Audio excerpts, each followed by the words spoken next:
Welcome everybody to our meditation class.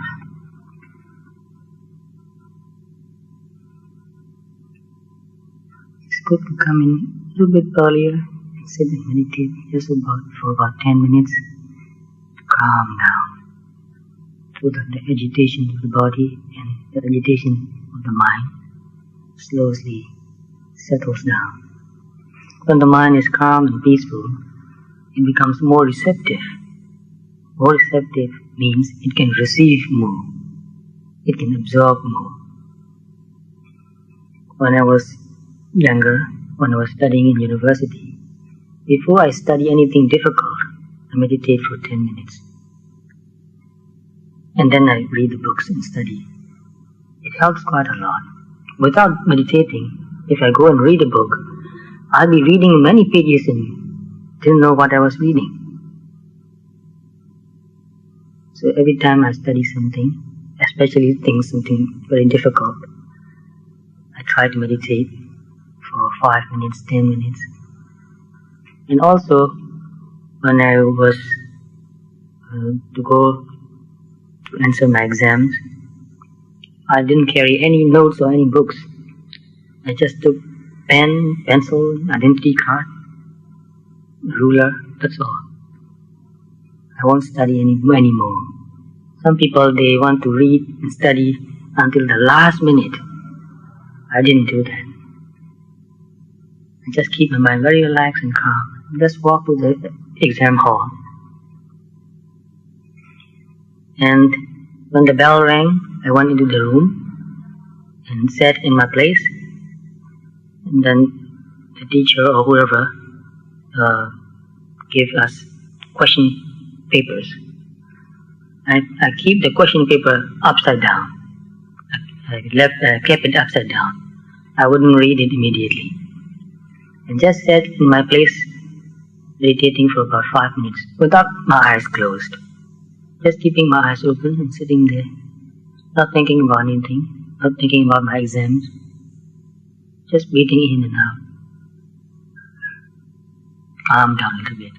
And then slowly I'll turn the question paper and read it very slowly, not in a hurry.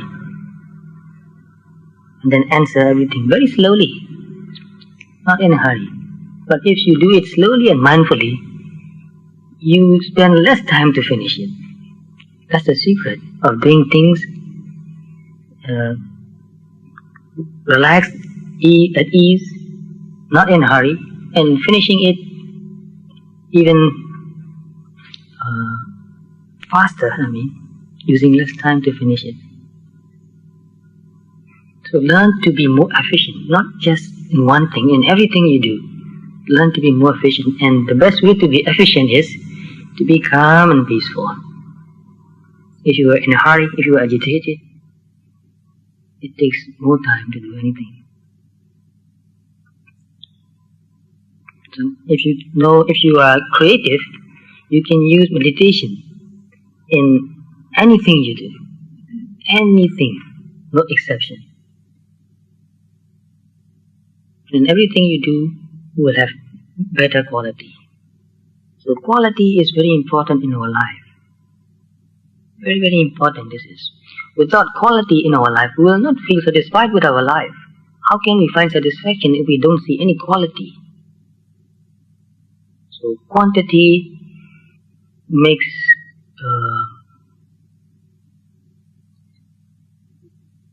when you are after quantity only, you don't have respect for what you do, what you use even.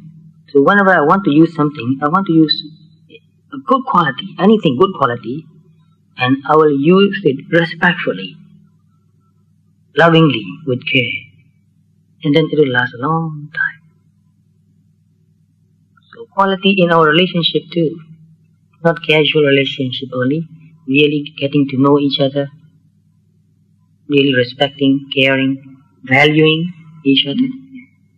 So everything you do, just pay more attention. How can I make it better? Better means your attitude. How can I do this with a better attitude, with a higher quality of mind? in that way you will find great satisfaction in whatever you do. So quality of mind is very important. If you have higher quality of mind, then whatever you do will have higher quality. Without higher quality of mind, you cannot do anything with higher quality. It will degrade slowly. So let's talk about Vipassana now. Last week, we finished at the second insight, which is seeing mental and physical phenomenon conditioning each other. One becomes the cause of another.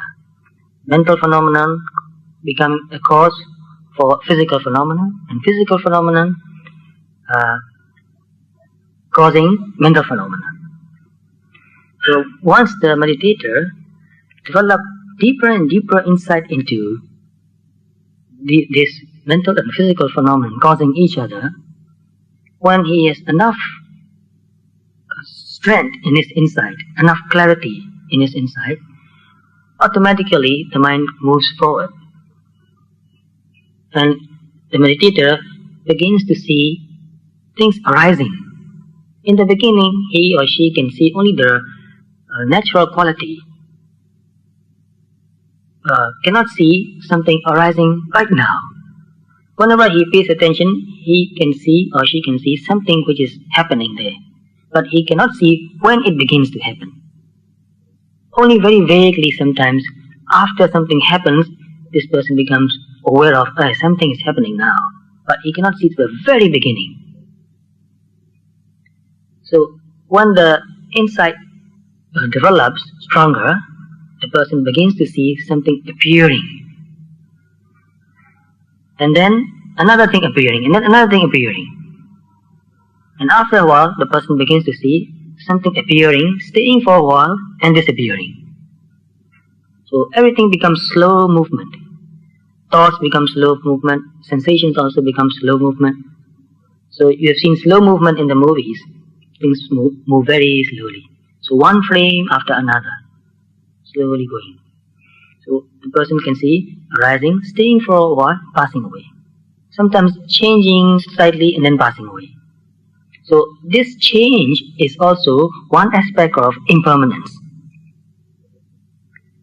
And not only that, the person begins to see that things are arising and they last for only a very short moment and then they pass away. How can we find any satisfaction in this? So seeing that things are not satisfactory. So in this stage, if a person listens to music, the person will hear one note arising and passing away, another note arising and passing away, without continuity. So cannot really enjoy the music. Then he will think that, oh, I thought this is very good before, but now it doesn't make sense. One thing arising and passing away, one thing arising and passing away. Without any continuity, we cannot enjoy anything. So at this stage, the person begins to see that, how can we enjoy anything? They don't last. So whether pleasant or unpleasant, whatever happens, this person begins to see that things arises, last for only a very short moment, passing away. So because they arises and passes away, they are unsatisfactory.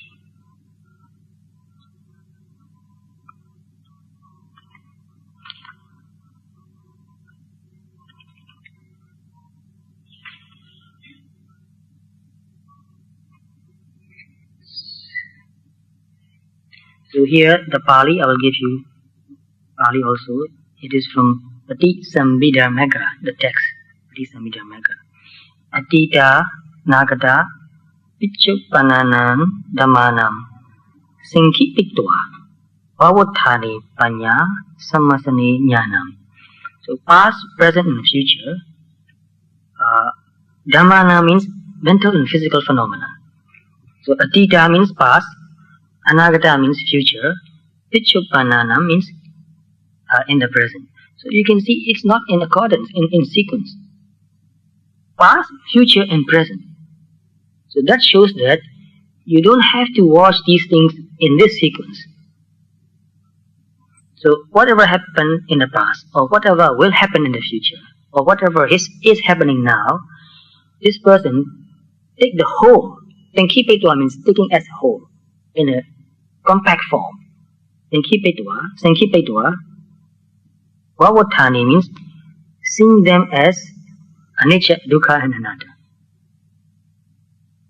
And this panya, this wisdom is called sammasana jnanam. So contemplating mental and physical phenomenon, seeing anicca, dukkha and anatta. But where do we begin? We begin in the present. Seeing whatever is happening right now in our body, in our mind, and understanding it as pure natural phenomenon, natural qualities. So we can only see qualities here again. We cannot see concepts. We cannot directly experience concepts. We can think about concepts, but we cannot experience concepts. So experiencing the qualities like hardness, coldness, hardness, softness, heat, cold, movement, pressure, heaviness, and many other qualities too. So we can experience these qualities directly without thinking about them. And also mental. Greed has its own quality. Reaching for something, desiring for something. Without the words, you can feel it, desire for something. And anger, frustration, aversion, wanting to destroy, wanting to push away, wanting to run away, aversion. So any kind of quality in the mind or in the body, we can see it as quality, not a being. A process, not a being. Seeing it as conditioning each other, arising because of causes. And then after a while, seeing that they arises, lasts only for a short duration and then passing away. So after seeing it in the present, then we can understand that in the past also, the same thing happened. No matter how long the past was, the same thing happened. The story might be different, but if you just look at the qualities like hardness, softness, heat and cold, movement, pressure, vibration, or any other mental qualities also, happiness, unhappiness, greed, aversion, pride, envy, jealousy, even wisdom, even metta, any quality you see, you'll find that they arises and passes away. They arises because they have enough, sufficient cause to arise, not the being. And also, this person begins to think also. In this state of insight, there's a lot of thinking also arising.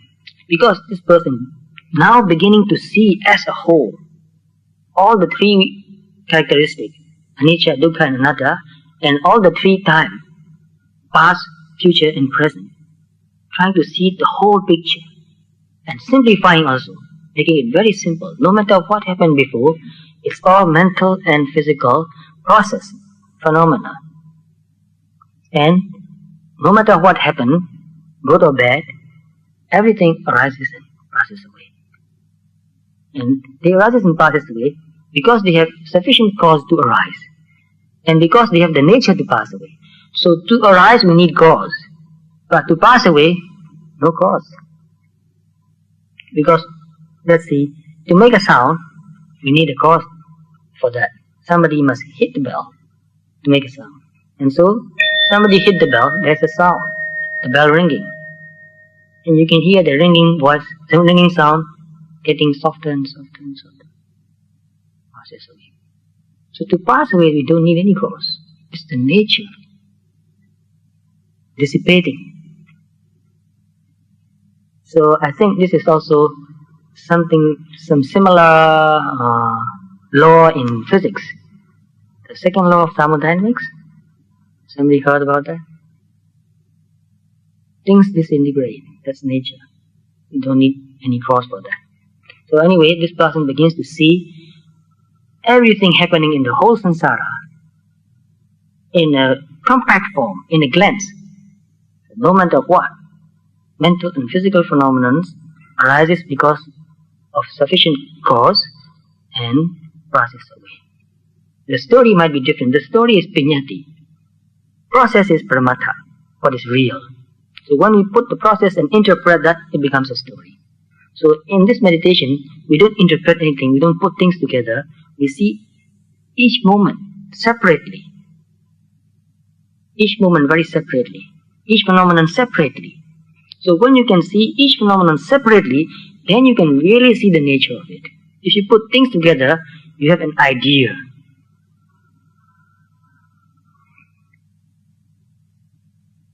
So when the person develops this Pachya Parigahanyana, seeing the causes for the mental and physical phenomenon to arise, when the insight becomes really strong, automatically it moves forward and the person sees arising and passing away, unsatisfactoriness, and also just watching it and doing nothing, seeing that there's no control. This natural phenomenon will not follow anybody's wish. You cannot say that, may my body doesn't move. It's always moving. There's always very subtle vibration and movement in the whole body. When there's a sound, you cannot say that, may I not hear the noise. If there's a sound, if there's your ear, which is normal, and if you pay attention, you'll hear it.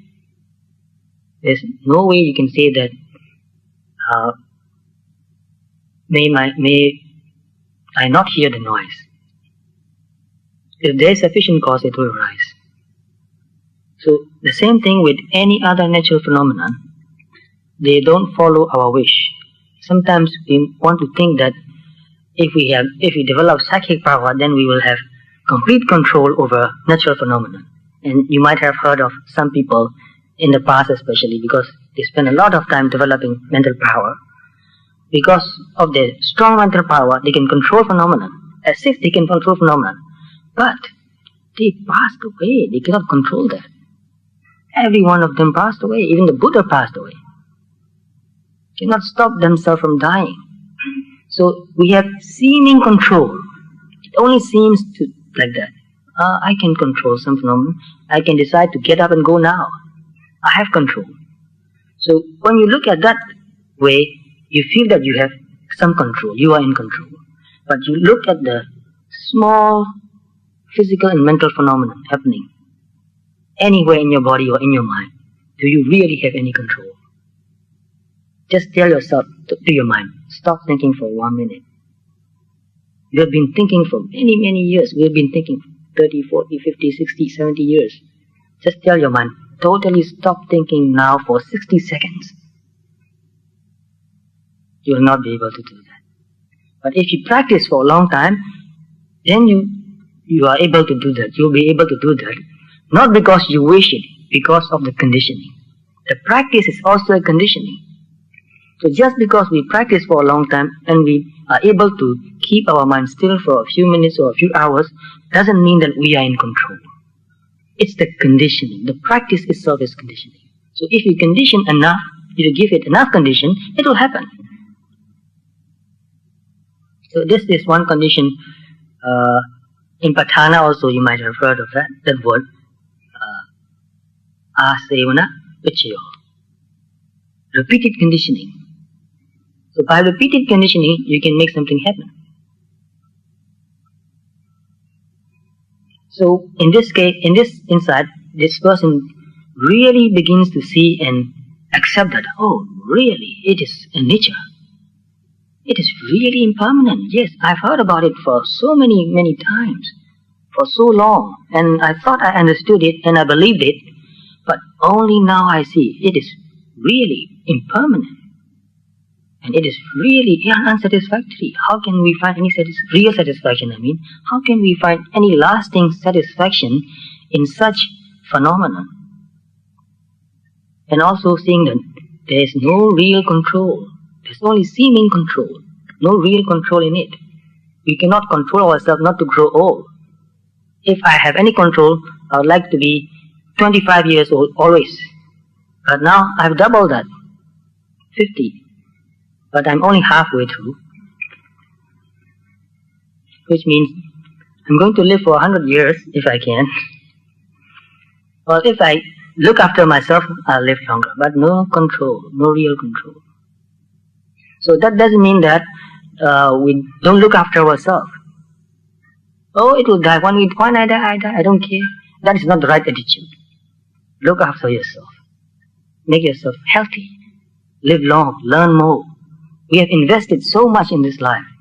Get the most out of it. So, when noticing, seeing things when they arise, in the present moment, when we see it very clearly, immediately the thought comes, oh, this is really true, arising and passing away. Oh, it is really true. Unsatisfactoriness, this is unsatisfactory. And then noticing again and see that, yes, no real control. Things arises and passes away, no real control. You cannot say, arise now and don't pass away. You cannot say, don't arise. They arise and pass away, no real control. So, in between direct noticing, contemplation or thoughts of Dharma arises many times. So it is very important not to encourage thinking too much. It will happen even in the next insights. Whenever you have some new insight, you begin to think. Because it is something new, you get excited. You feel that you have achieved something. So although thoughts of Dharma arises, wash those thoughts also. Thinking of Dharma, thinking of Anicca, thinking of Dukkha, thinking of Anatta. And in some cases, a very short moment of contemplating encourage you to practice more. But don't encourage thinking. Encourage real seeing right in the moment. So here is another thing very important. Eka sankharassapi anicca Dittaya Sabe Sankhara Anicchati Awa Sesesu Nayato Manasi Karo Hoti.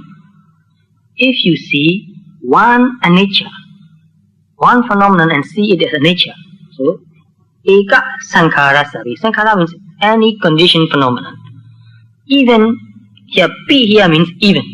Even one phenomenon, conditioned phenomenon, if you see it arising and passing away really clearly, it convinces you that everything is the same. So it's like you want to take down a big wall, but you cannot reach, it's too big, so you cannot reach the edges. So you take out one brick in the middle. If you are able to take out one brick, then the next brick is easy. That's why don't try to understand everything at once. Try to understand one thing first. Any kind of natural phenomenon in your body, like breathing sensation or any movement, any kind of other sensation in your body, try to keep your mind on one thing as long as possible. So, the longer you keep your mind on one phenomenon, the more clearly you see it. More and more you see it clearly and clearly, and then you see it rises and passes away. And once you see it in one aspect of the natural phenomenon, that will spread to other aspects too. But don't be in a hurry. Let it happen. Just keep your mind on one thing long enough, as long as possible. So when you see one anicca, then you can be convinced that sabbe sankhara anicca.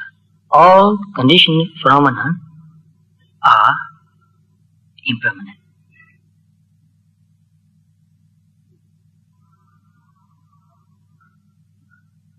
That means you don't have to go and see all the sankharas. There are too many. Only a Buddha can see all.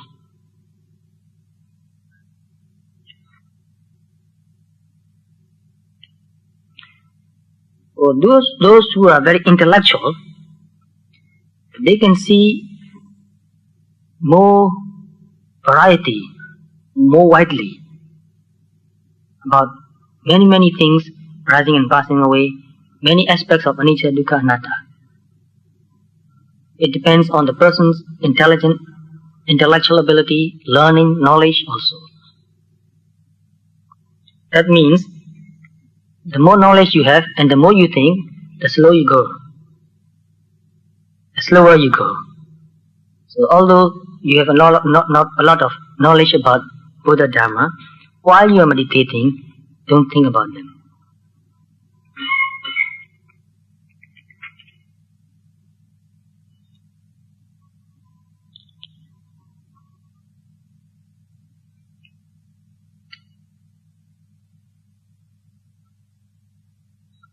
Here, very detailed explanation is given because some people misunderstood that you can think about Nesa, Dukkha Anatta. Some people, they have a, what you call, rosary, and then they count the rosary saying Anicca Dukkha Anatta, Anicca Dukkha Anatta, Anicca Dukkha Anatta, for thousands of times, believing that doing that they will understand or see Anicca Dukkha Anatta. But there is no way you can do that. You cannot think about Anicca Dukkha Anatta, you can only see it. But when you see it, then you begin to think about it again. Don't think about it. And some people think that to understand Anicca Dukkha Anatta completely, you need to understand all the things happen in the past. So there's a school in Burma, a meditation center in Burma, which encouraged that. In that center, they encourage meditators to develop very high jhana, the fourth jhana, and then train the mind to go back, recall past lives. So, they recall one life and see the end of it, the last moment, the last consciousness, and see the first consciousness of another new life. And then recall that life, and then see the last consciousness again, and then the first consciousness of another life. Try to do that. Very few people succeed in doing that, and it is not necessary. To do that, you need to spend about 20 hours a day meditating, and for many months. You cannot develop such strong samadhi just practicing meditation for a few hours a day. Total concentration, no distraction at all, and you can direct your mind to one thing and guide it to wherever you want to go. So, especially for monks who has got nothing to do, nothing else to do, who is also healthy, very strong, with good digestion, with good health, can sit a long time and concentrate for months, it is feasible. So for lay people, not easy to do that, not necessary also to do that. So in this state of jnana, very beautiful Dharma discourses also can come into your mind. Because of the concentration and also because of the insight developing, thoughts become very deep and profound. Dharma thoughts become very deep and profound, and also one can see one's whole life. As much as you can see the whole life and see all the meaning, what happened, why it happened, and how temporary everything is. You can see that how we got so unhappy about such thing that will not last for a long time. So look at yourself. We get very excited about many things. We get happy, we get angry. Both of them are excitement. But with this detachment, seeing it as just phenomenon, not personal, not a person, not a being, not belonging to you, not me, not mine, not I, when you can see things from that sort of detached point of view, you can see that no need to get excited. And that gives you a lot of relief, tremendous relief. Even some kind of a mental sickness also, some people, all of us are more or less a little bit mentally sick. Believe it. Totally healthy body, non-existent. The doctors will know that, can know that. You give me 10 different kind of tests, and you'll find 10 different kinds of sickness in my body. So there's no such thing as totally healthy body, and also there's no such thing as totally healthy mind. But that doesn't mean that you're crazy. We are just normal, normally unhealthy. So when you get this kind of detached insight, your mind becomes very healthy. So to be really healthy means to have a really clear understanding. There's no other way to become really healthy. Mentally, there's no other way. That's why some people with some sort of mental depression or anything like that, when they meditate and come to this stage, that depression disappears, just disappears.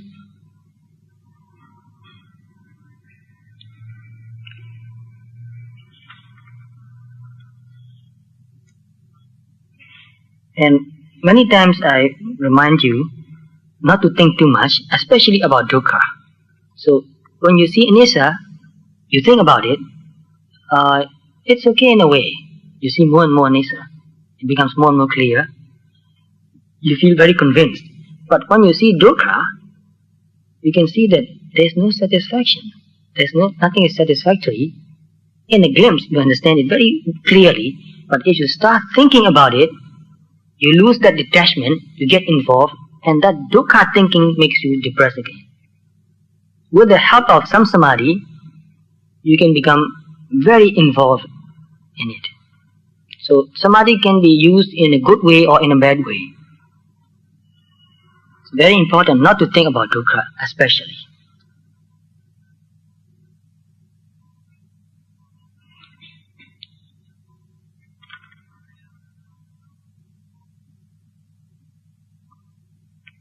So when seeing this phenomenon, the meditator can see very clearly that there is no such thing as permanent ego, permanent soul, permanent entity. Everything is always changing, phenomenon, process. So you see everything as process. And if you put into a very concise category, you find only two categories. One is physical, another is mental. Mental process and physical process. And both of them arises and immediately passes away. Before we meditate, we have some idea that thing doesn't last. My happiness last year, where is it? It's gone. So we can understand that, well, happiness doesn't last. And what about unhappiness? Unhappiness also doesn't last. Seeing doesn't last, hearing doesn't last. When there's sound, when we pay attention, we hear. When there's no sound, there's no hearing. So it is quite obvious. But in meditation, when there's a sound, we hear it immediately and see it immediately passing away. And we also see the hearing, which is mental process. Sound is physical process. Hearing is mental process. And we see this hearing consciousness arising right now and passing away immediately. And seeing both together arising and passing away really convinces us it is really anicca.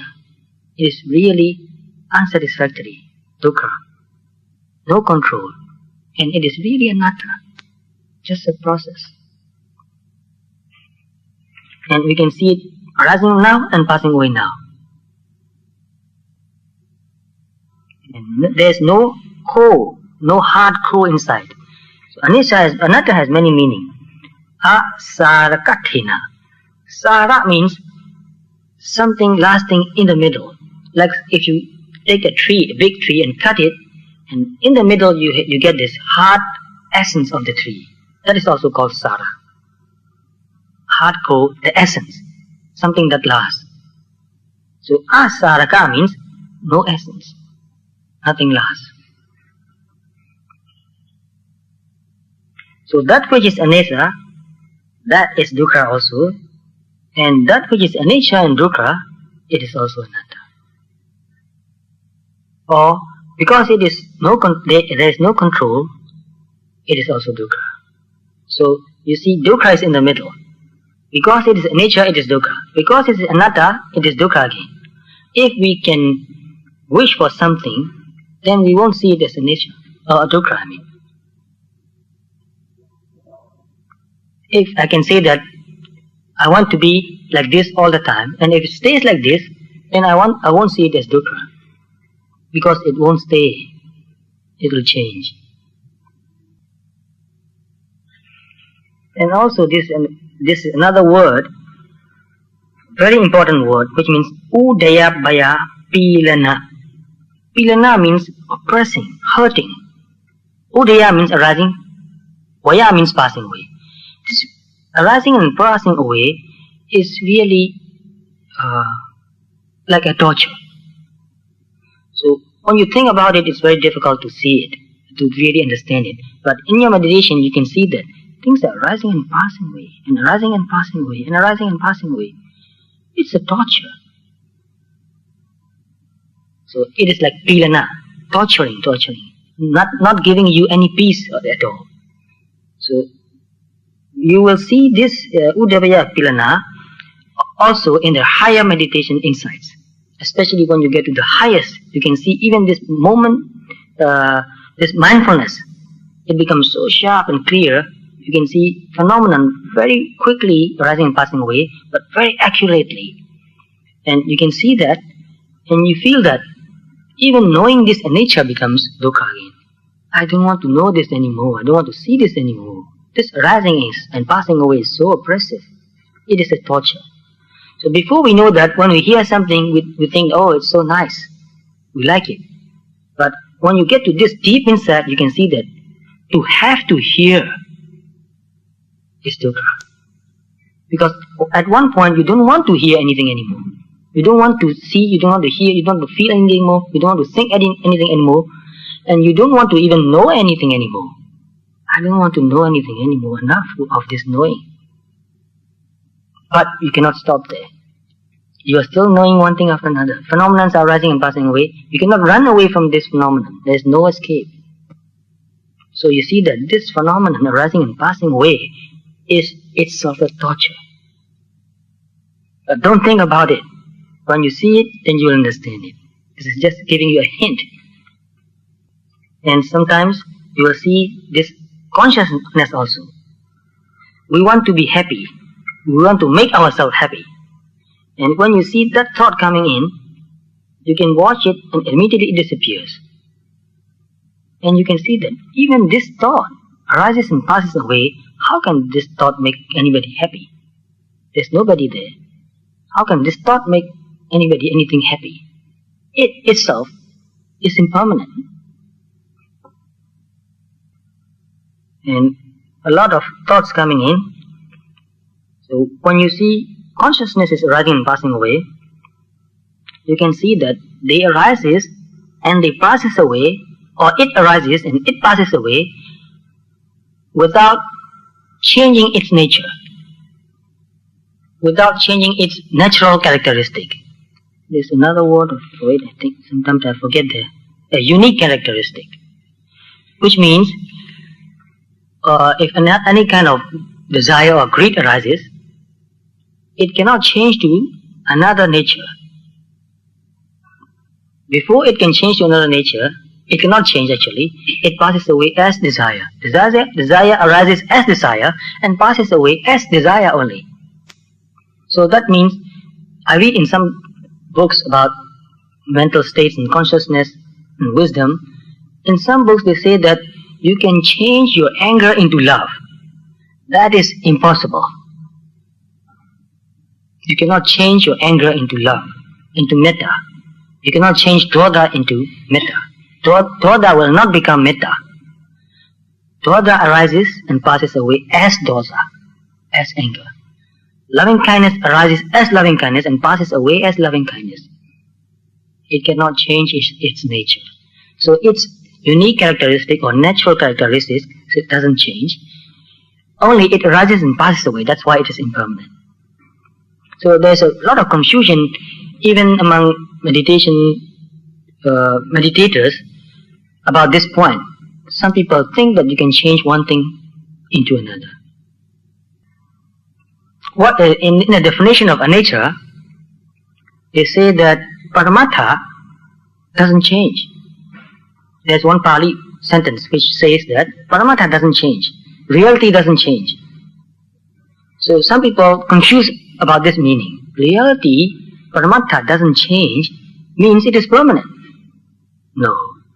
It doesn't change its nature, but it arises and passes away.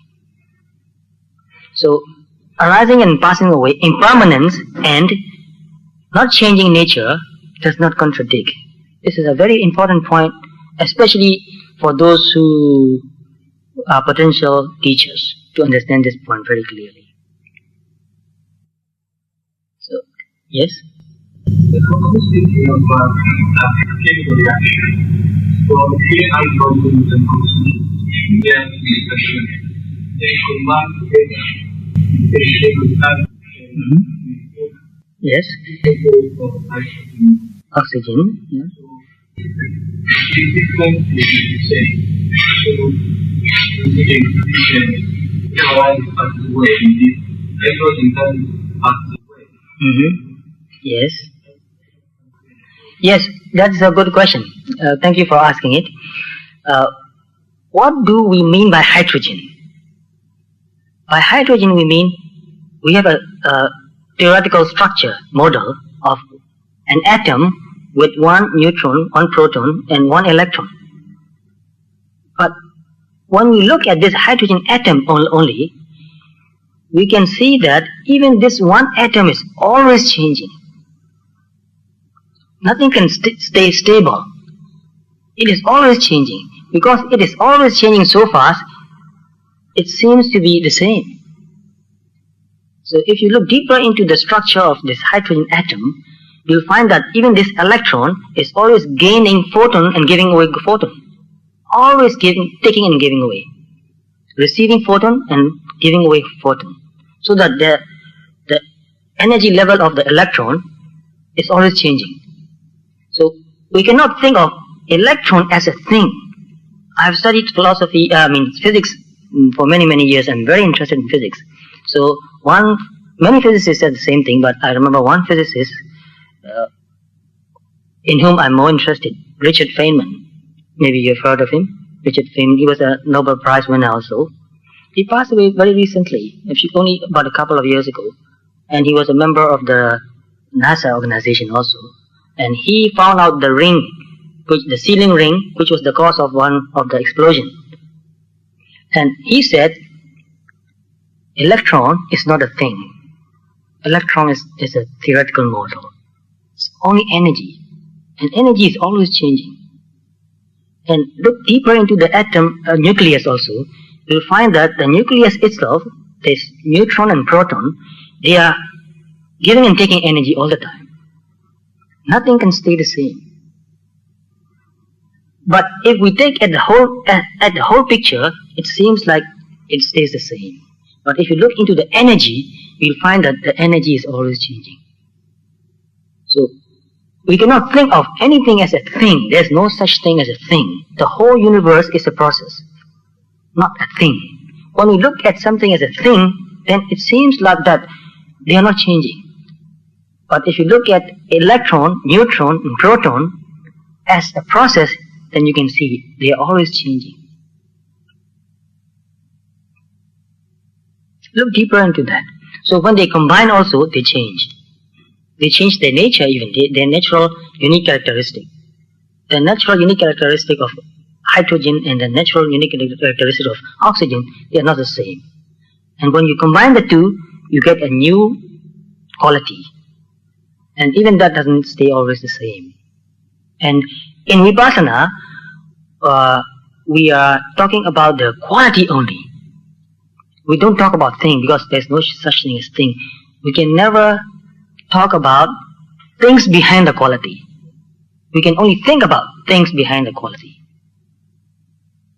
And the purpose of Vipassana meditation is to become detached. We get attached to things. And that's why we suffer. So what do we get attached to? We get attached to things we experience. We cannot get attached to things that we don't really experience. So we get attached to sights, sound, smell, taste, sensations on the body. Then anything that becomes related to the eye, we get attached to that also. So when we look at the direct experience in our daily life, we can see that no experience lasts. This is an important point. We don't need to see that nothing lasts. What we need to see is no experience lasts. So experience are impermanent. Can you agree upon this point? Experience are impermanent. That's the most important thing. Experience are impermanent. And what can you say more about other than experience? Definitely, for sure. There's nothing we can really feel sure about anything else. We can think about it. We can see that in physics, the theory always changing, modifying and changing. Even the physicists are not really sure about, even about electron. I've been trained as an electrical engineer, and I was thinking, what is electricity? And they say, it's the electrons moving. Then I said, what is electron? And I've been looking deeper and deeper into what is electron, and still couldn't find the real answer until now. So this is very interesting. I'm still interested in that. But in Vipassana, we are looking at the direct experience, because that is where we get attached to. And what do we mean by I? These experiences put together. We call this I. With no experience, there's no I. So, I think I've tried my best to answer your question. So, in the same way, when there's a wholesome mental state arises, the meditator can see it as wholesome mental state, and it passes away as it arises, without changing its nature. It passes away without changing its nature. So this point is very important. Without changing its nature means unwholesome mental states does not become wholesome. Wholesome mental states does not become unwholesome, but they arises and passes away. And in this stage of insight, this meditator can see it very clearly, and it is very deep and profound.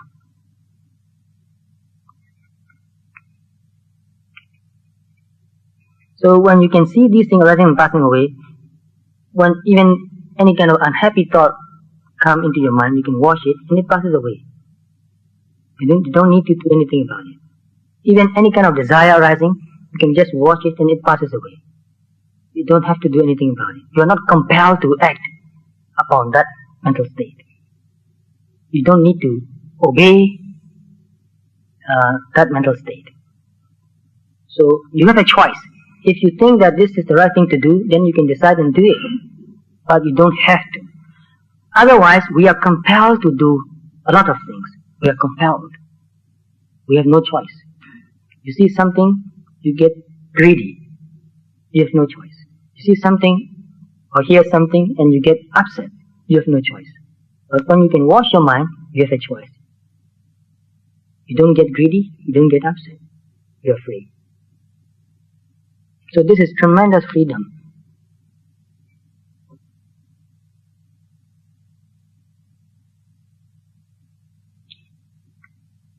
So in this state, there are many things important to keep in mind.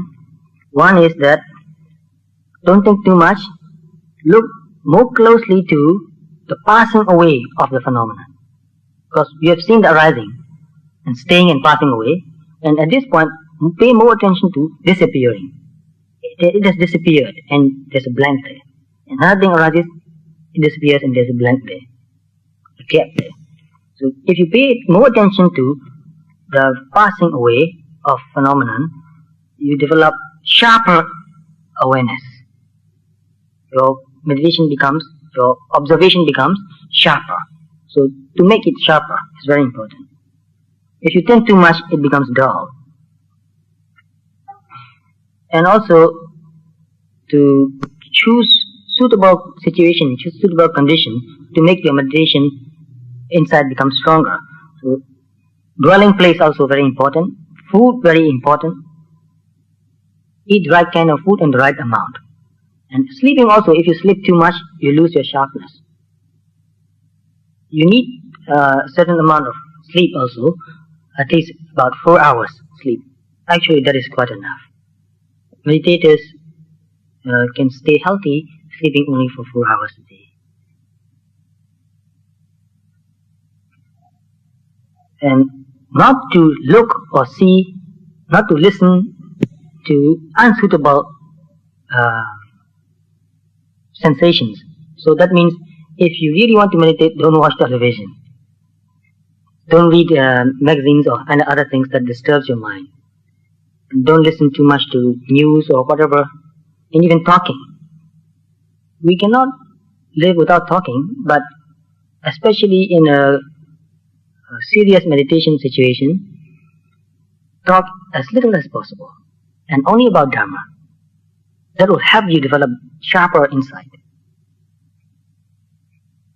And also associating with people who are mindful, who are really honestly trying to be mindful. If you associate with somebody who doesn't want to really practice, just want to talk about it, you lose your sharpness. You lose your intensity of mindfulness. And also suitable temperature. If you are living in a very hot place, it's very difficult to develop deeper samadhi and mindfulness. And also very cold, not suitable. So the temperature also should be within a comfortable range. And idiapata, so avasa, gochara. Gochara means seeing and hearing and all that. Or even going here and there. Don't go to a place which will disturb your meditation. So you have to consider, is it a proper place for me to go? Is it a proper place for me to go? Proper time for me to go? Even though some place is proper to go, you have to consider the time also. If you go there in the middle of the night, maybe it's not proper. So avasa means dwelling place, gochara means place and also the sights and sound. Bhasa means what you talk about. It's very important. Pogala means the people you are associating with. It's very important. And bhojana, food. Utu, weather. Idiapta,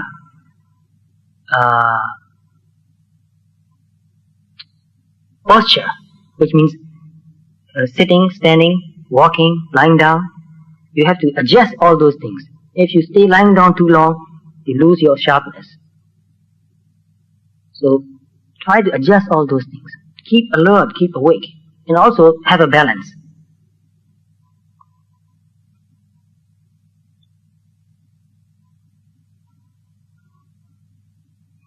And the meditator naturally finds out that if I stay mindful right in the moment, it helps me see things more clearly. Very obvious. If you keep your mind right in the moment, more and more, it stays there more and more, and the mindfulness and clarity becomes stronger and stronger. And sometimes when the person becomes a little bit lax, lazy, it happens sometimes, then you have to motivate yourself. Self-motivation, very important. If you have a good friend and a good teacher, he or she can also help you to put more energy to practice. So self-motivation is the most important actually. And thinking of the good opportunity that you have now, I have met many people, some of them my friends actually, and I told them to meditate, encouraged them to meditate many times, and they say, I'm too busy. I'm working very hard. I have too many responsibilities. I've got a promotion just a few weeks ago, and I'm learning to cope with my new responsibilities. I have no time. So one person like that, he was 1 year older than me, but he's dead for a few years now, maybe 5 or 6 years now. So I told him repeatedly, meditate while you have time to do, meditate. But he always told me that, too busy, no time. And then one day he found himself becoming very tired, no energy. So he went to a hospital to get a medical checkup and found out that he had kidney cancer. So he had an operation, took out one kidney, and he took a long vacation. What do you call that? I don't know.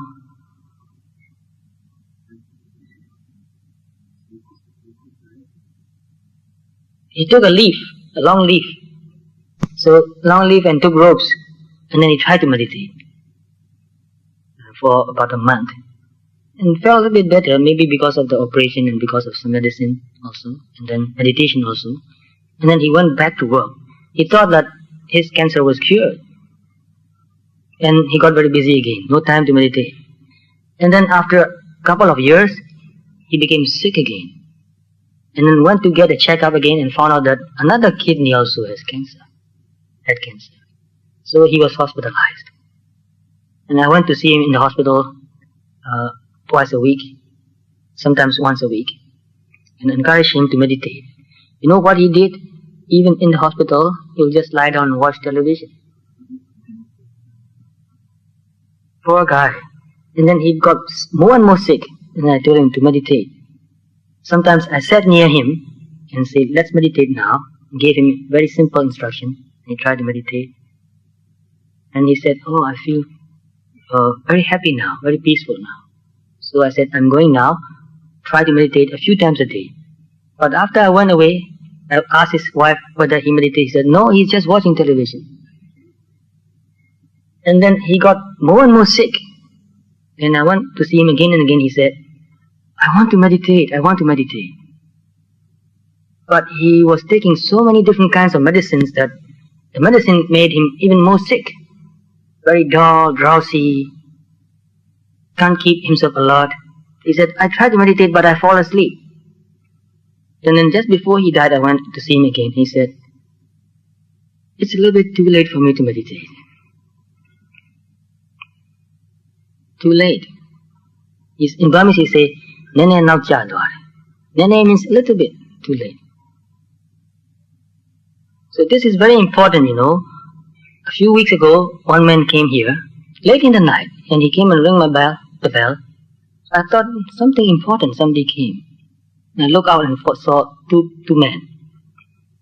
And so I opened the door and asked them why they came. And they said, this person is a newcomer here, and he wants to know something about meditation. So I thought, all right, if he really wants to learn, I'm willing to teach. So I called him here. We came here, and I sat here and asked him and talked to him and gave him some meditation instructions. And he said, my mind is so agitated, I cannot sit. So I told him, walk up and down here. There's enough space here. Walking is easier to keep your mind, taking each step mindfully. And then I asked him, what are you thinking? He said, I'm thinking of tomorrow. What about? What are you thinking about tomorrow? He said, I have a case in the court tomorrow. I have to go there. And he was very agitated. And he came in the night to meditate. Isn't that too late? So before anything like that happens, meditate. Train your mind to be calm and peaceful, to have a very clear understanding, to have some sort of detachment. Then, even though things like that happen in your life, you'll be able to cope with. You can improve things also, in some cases. So, very important to motivate yourself. I'm healthy now. And if I want to, I can find time. It depends on you. If you are willing, you can find time. If you are willing. If you are not willing, you can give 100 excuses. I'm too busy.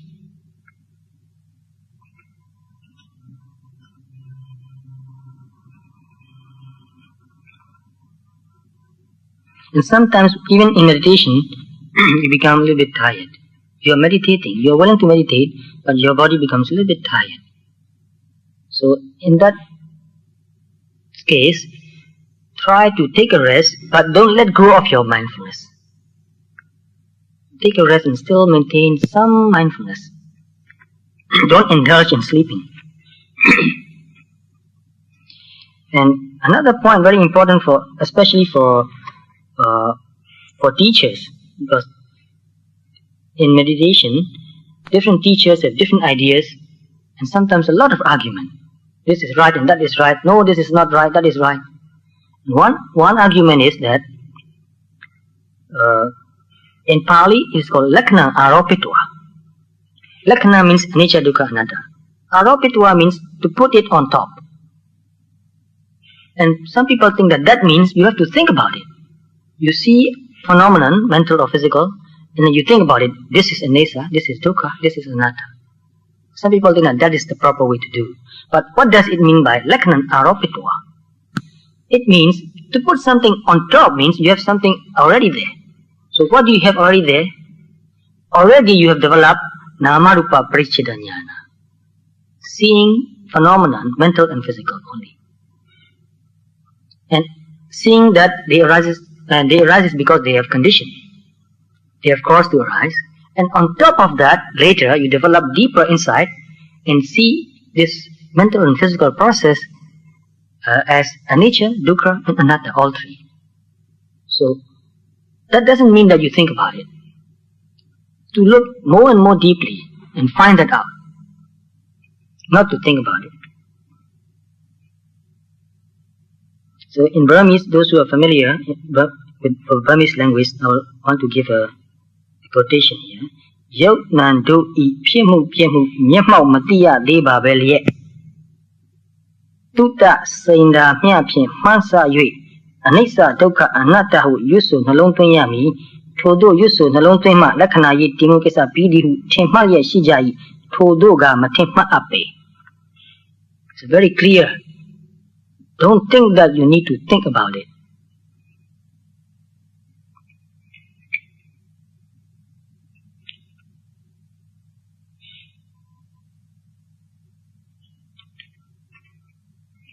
But when you get to that stage, it is so good to think about it. Thinking even becomes so clear, so precise.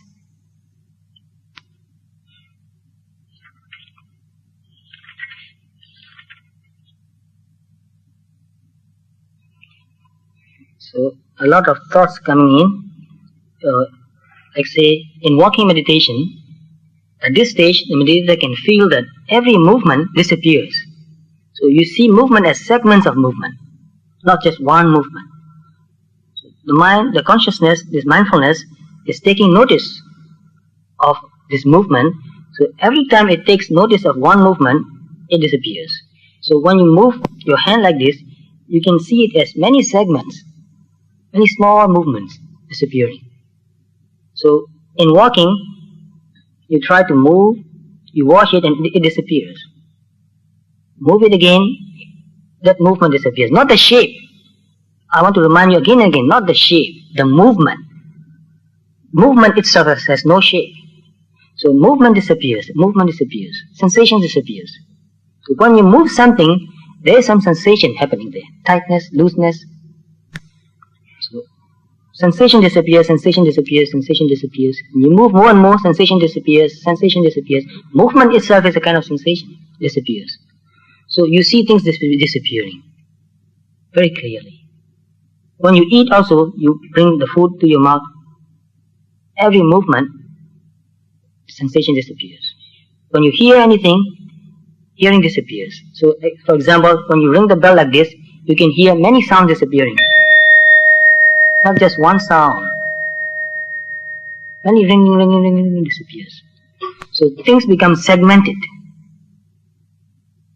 Discrete in a way, not continuous. Nothing is continuous, everything is discrete. This is another word from physics. Packets of energy, discrete.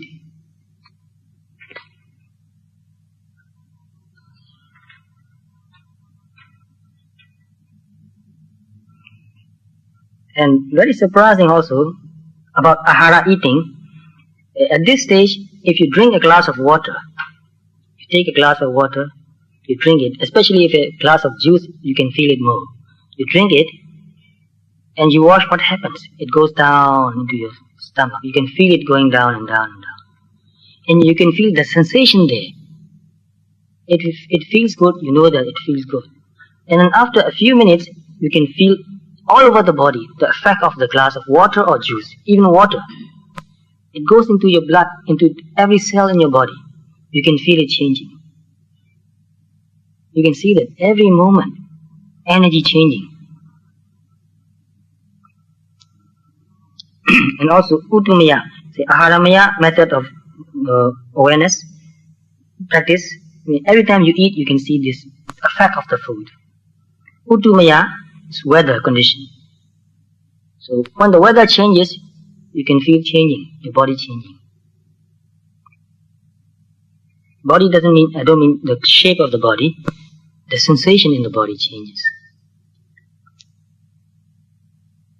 And even thoughts, when you think one thought, you can see it affects the whole body, every cell in your body. React or participate with the thought. So body and mind, they participate, they work together. You can never separate body and mind. Every thought affects every cell in your body. And you can feel it. It's not just a thinking theory. You can feel it. You think about something, and you can feel the effect of your thought all over your body. Very, very interesting, very deep and profound. When you get to that depth of seeing and understanding, you'll find very difficult to find a good book to read. You find that many of the books written, they are just thoughts.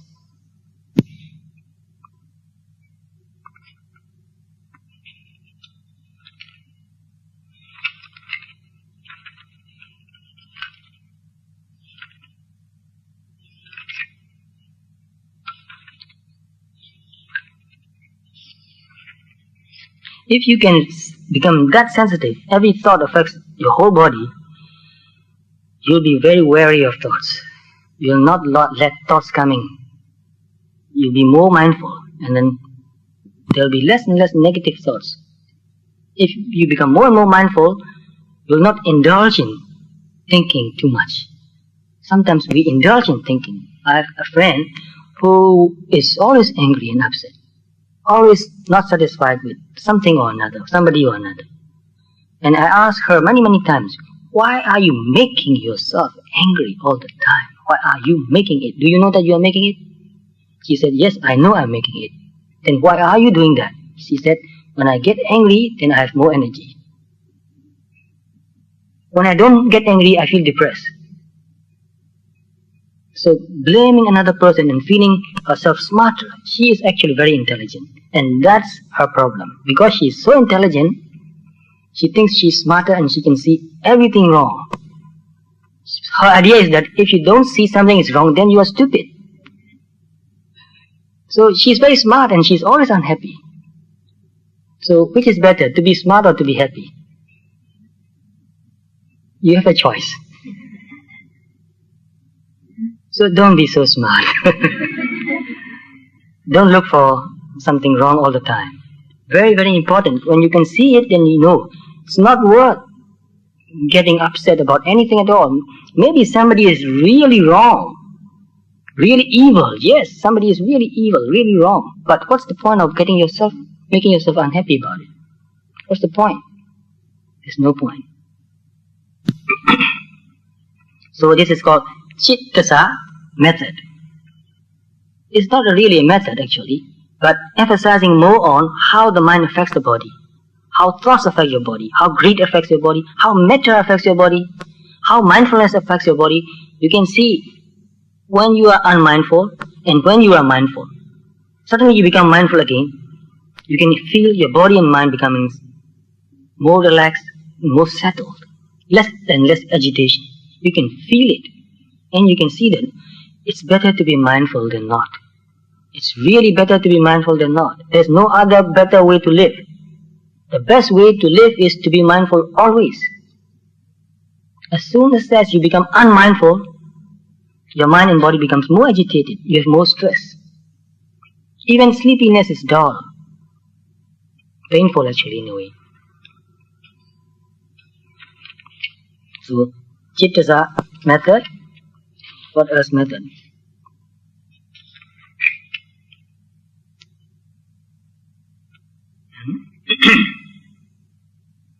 So the person sees that when something passes away, it doesn't go anywhere. It is not collected somewhere. Things arises and passes away. Where did it go? Or where does it go? Nowhere. It just disappears. And where were the things before they arise? Nowhere. So they come from nowhere and they go to nowhere. This is also very profound. When you see it, then you can feel the profundity of it. It comes from nowhere and goes to nowhere. It's not a mind movement.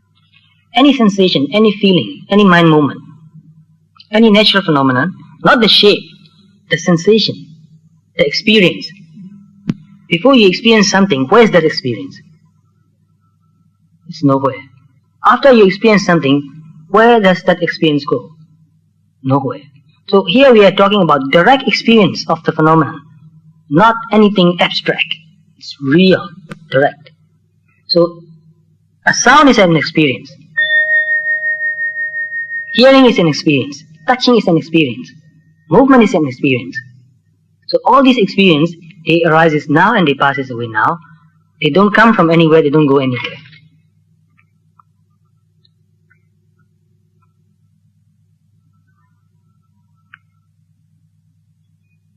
So, nidana gata bega, which means when they pass away, they don't go and stay anywhere.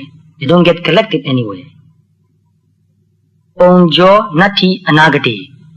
Before they come, they are not in a storehouse anywhere.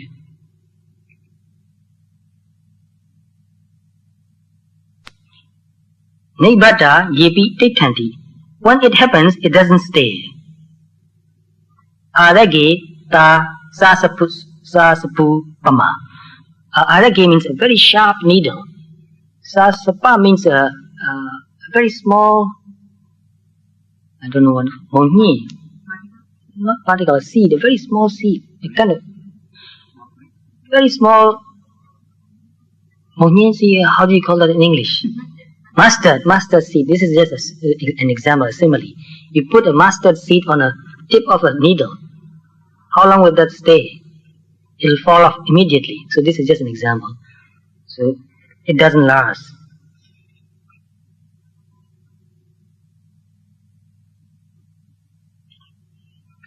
There are many gathas here, very beautiful and profound, but they mean all the same.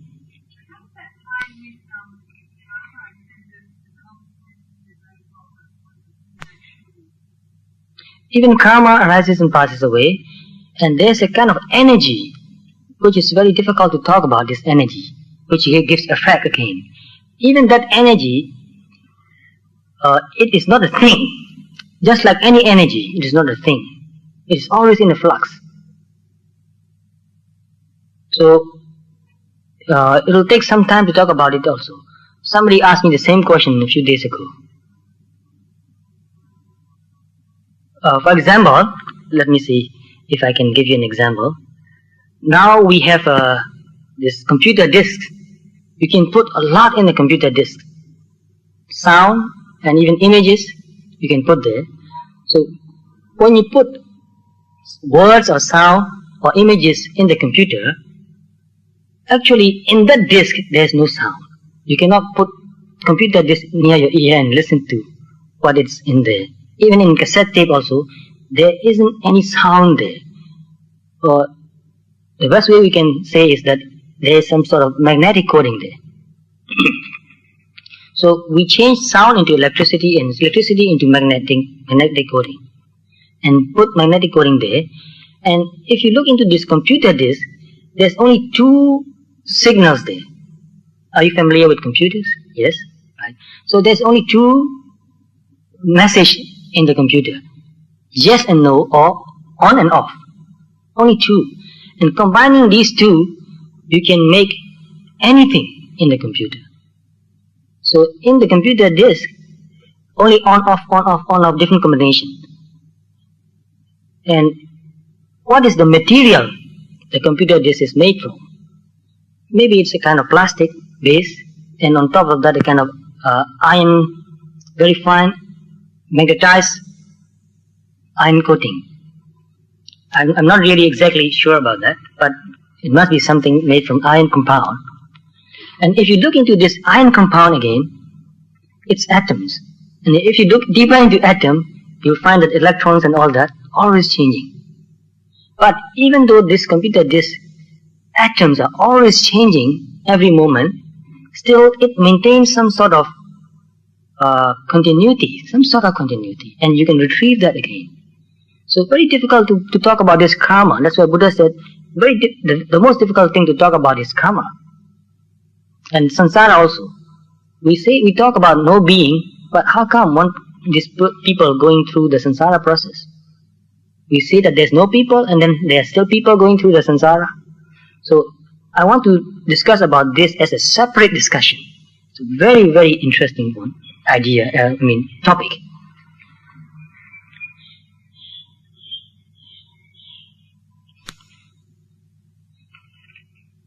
So in this stage also, the person sees both physical and mental process, both arising and passing away, not just one. Noticing some sensation and also noticing the awareness, both passing away. So this is called dual method of observing. observing this dual process.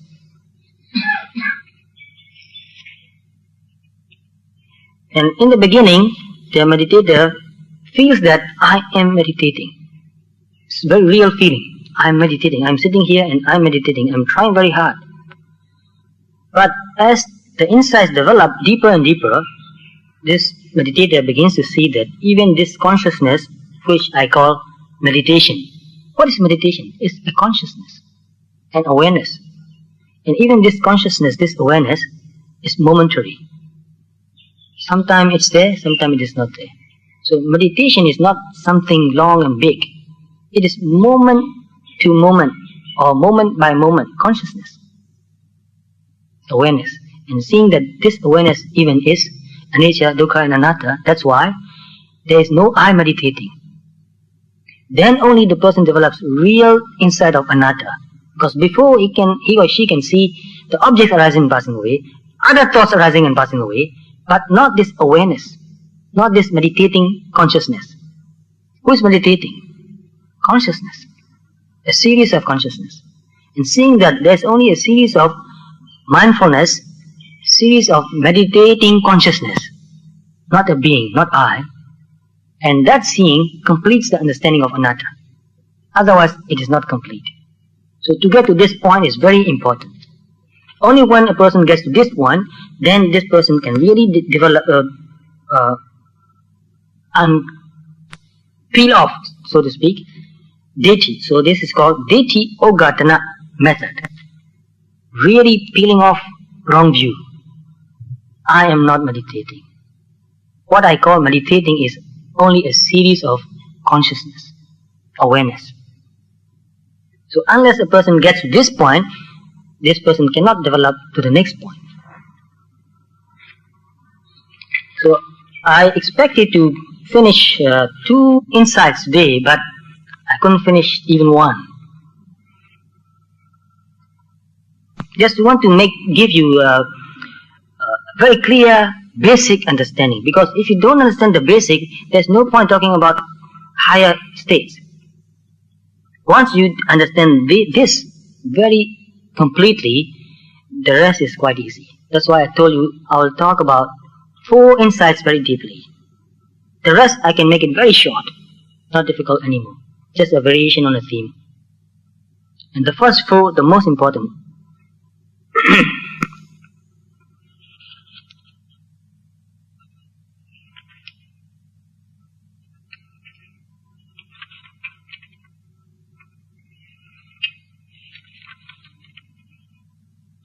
And another point is, meditators become very proud of their meditation development, insights. I know, I understand. And those other people, they don't know. They don't know as much as I do. There's a kind of conceit. And here another method, this is just another name only, pointing out that wash that mind. I know I can meditate. I'm a good meditator. I can keep my mind on the same object continuously for a long time. That's a kind of pride or satisfaction also. Pride and satisfaction coming together.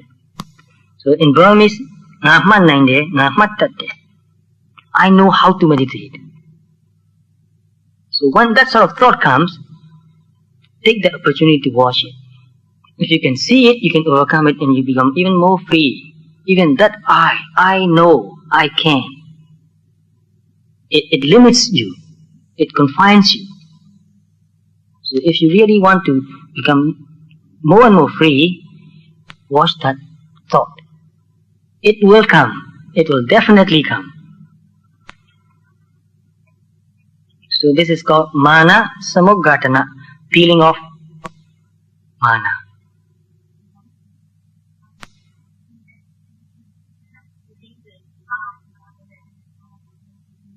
Yes, in any kind of accomplishment, we take pride in accomplishment and we think we are better. So this is I. And in some cases, this taking pride is very sticky. That's why mana can be eradicated completely only by the fourth stage of enlightenment. Only an arahant. Mana comparison. You compare yourself with another person. I'm a better meditator. I know. So when you see that, you just know.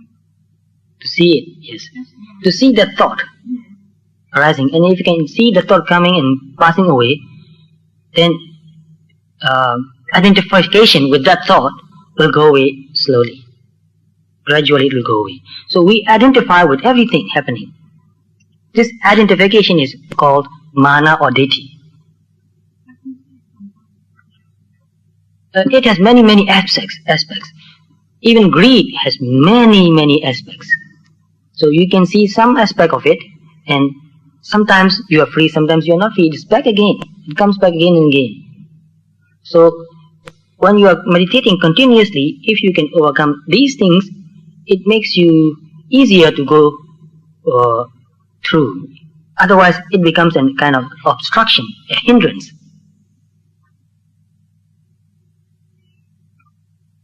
And another thing is nikandi priyadana, which means nikandi means attachment also.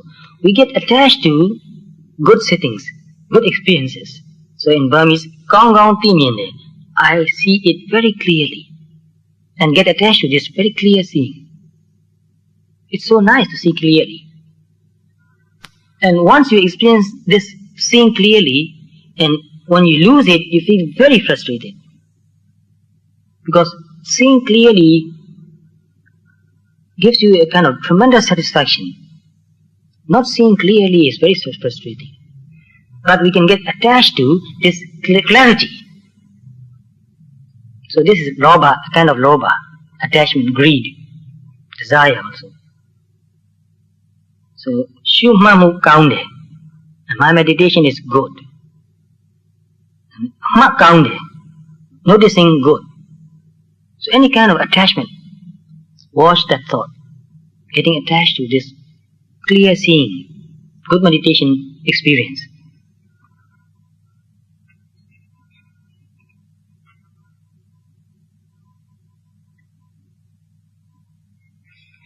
So I think I'll stop here for today. Next week I'll talk about only one insight. Too greedy, if you to finish it quickly, because the four are very important. The rest we can skip it. So it is better to be patient and to go in detail slowly for the first 4 stages of insight. So now if you have any question about what I've talked about now, or if you are not clear about any point, please ask a few questions.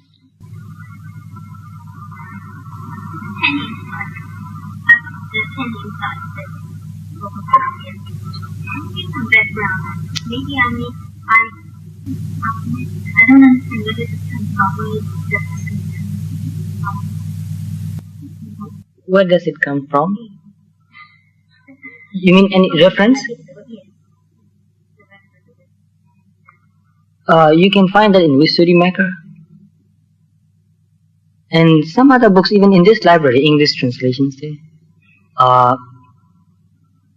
One book by Venerable Jnana Ponika. Have you read that book? You can find that in that book too. Read it, very good.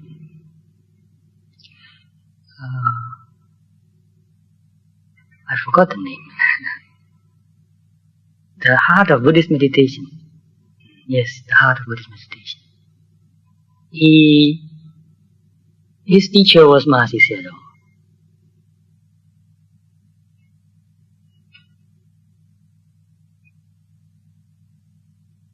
There are many fine details also.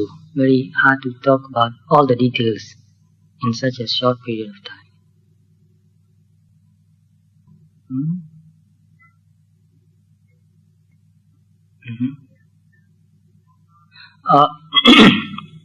Some people think that things gradually change, one thing into another. Like hatred can change into love. That is impossible. Hatred arises and passes away as hatred, and when there is loving kindness, it is something new, totally new. So it arises as loving kindness, not as hatred. So paramatha doesn't lose its unique or inherent quality. It doesn't change its inherent quality, inherent characteristic. So lobaha metta phim twane. Apuva aye phim twane. So for example, you can say that heat can change into cold. No, it's impossible. Heat arises and passes away as heat. Cold arises and passes away as cold. Hardness then cannot change into cold, softness even. Although they are the same continuum, it cannot arise as one thing and change into another thing. When another thing arises, it is something new. So this is the same idea I've talked about a few weeks ago. All the conditioned phenomena are always new. Nothing is old. They arises and passes away without losing their inherent or natural or unique characteristic. Physics.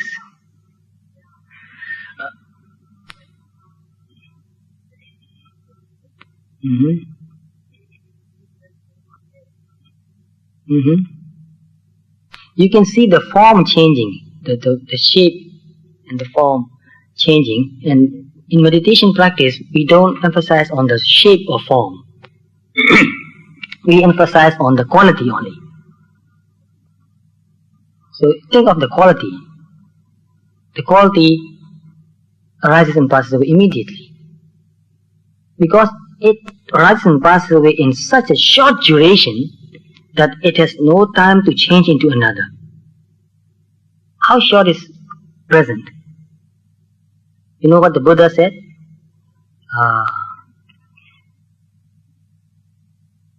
5 billion in a second. 5 billion in that short duration. The real phenomenon, but you cannot see 5 billion in a second. You can see as much as you can see, like about 5 or 6 phenomena in 1 second. Maybe sometimes when you develop very sharp samadhi, you can see about 10 phenomena in a second. But for normal people, they can see only about 2 phenomena in a second, or maybe 3. Like if you hit something very fast. When we were young, we used the comb, and then we pull the comb on something very fast. So it has got many teeth, many tooth. So in a second, you can draw like this and get many sounds. So you can get to 10 or 20.